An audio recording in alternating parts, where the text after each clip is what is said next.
Assalamualaikum, kami dari kelompok 4 yang beranggotakan saya sendiri, Novela Mariansa Fitri dan Nuzul Fauzia. Kami dari kelas 5C Pendidikan Geografi UIN Suskaryal. Berikut ini adalah video penjelasan letusan gunung api. Selamat menyaksikan.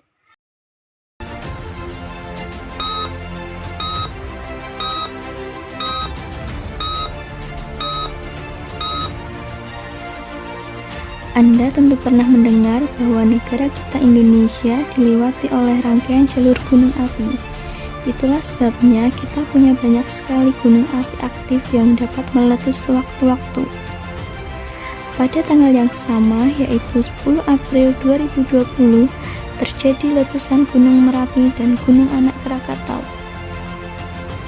Apa itu gunung meletus?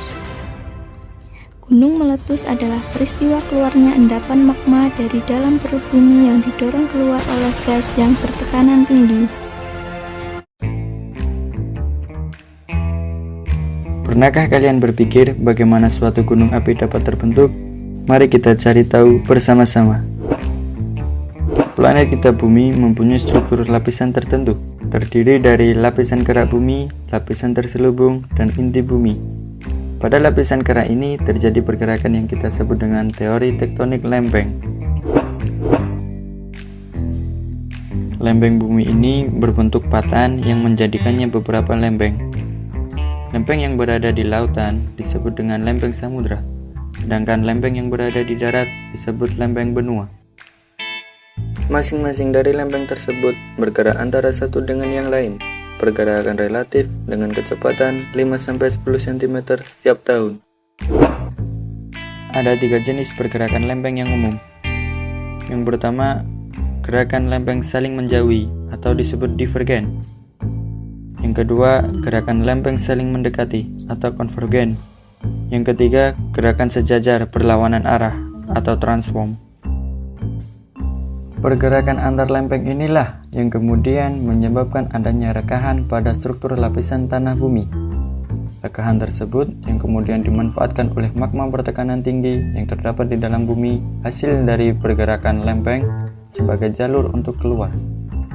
Hal ini sesuai dengan sifat magma untuk mencari tempat dengan bertekanan rendah. Setelah berjuta-juta tahun waktu, magma mencapai permukaan dan meletus mengeluarkan isinya. Magma yang keluar dari dalam bumi mengalami pembekuan dan menjadi batu-batuan beku. Tumpukan dari batu-batuan beku inilah yang menjadi penyusun dari sebuah gunung api.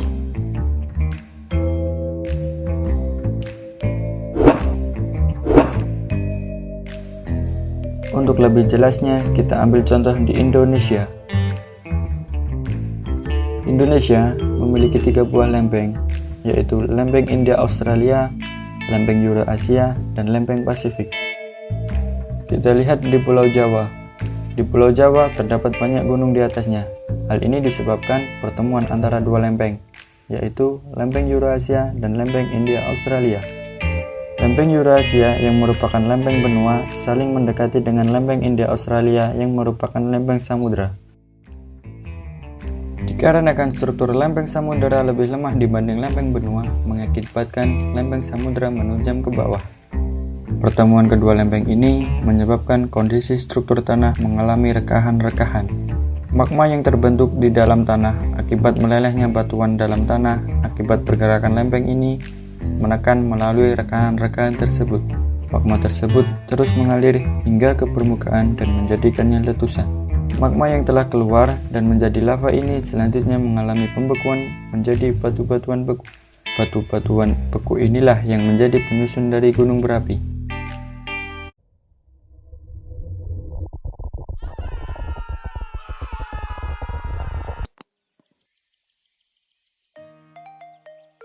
Gunung meletus, tetap tenang. Berikut merupakan tanda-tandanya.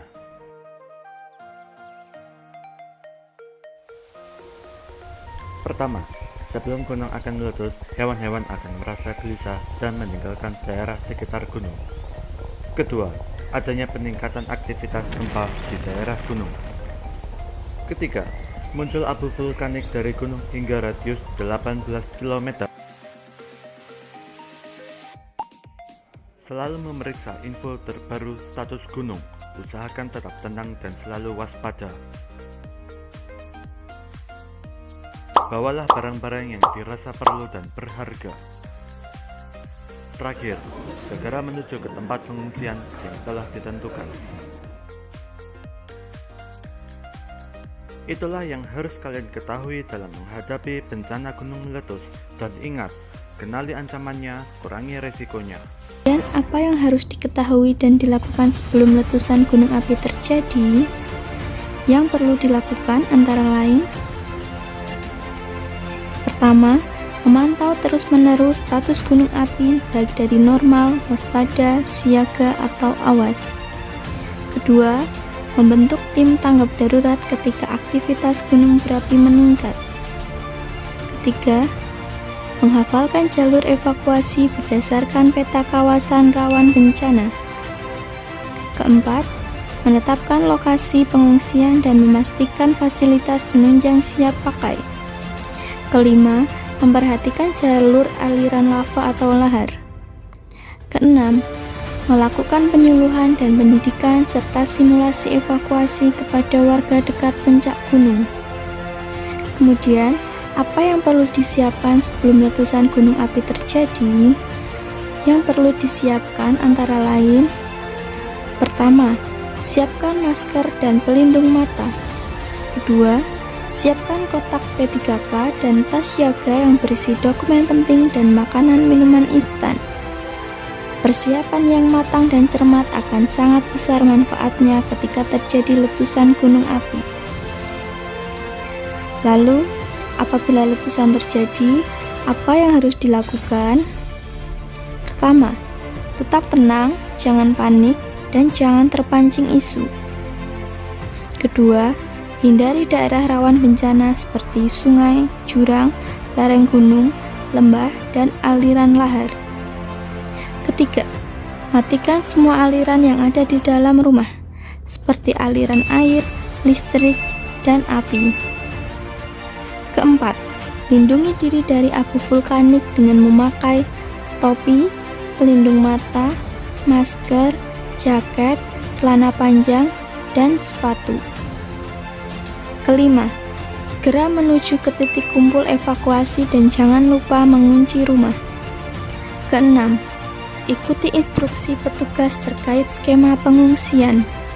Ketujuh, bantulah kelompok yang memerlukan bantuan khusus, seperti bayi, orang jompo, disabilitas, dan kelompok lain yang membutuhkan bantuan.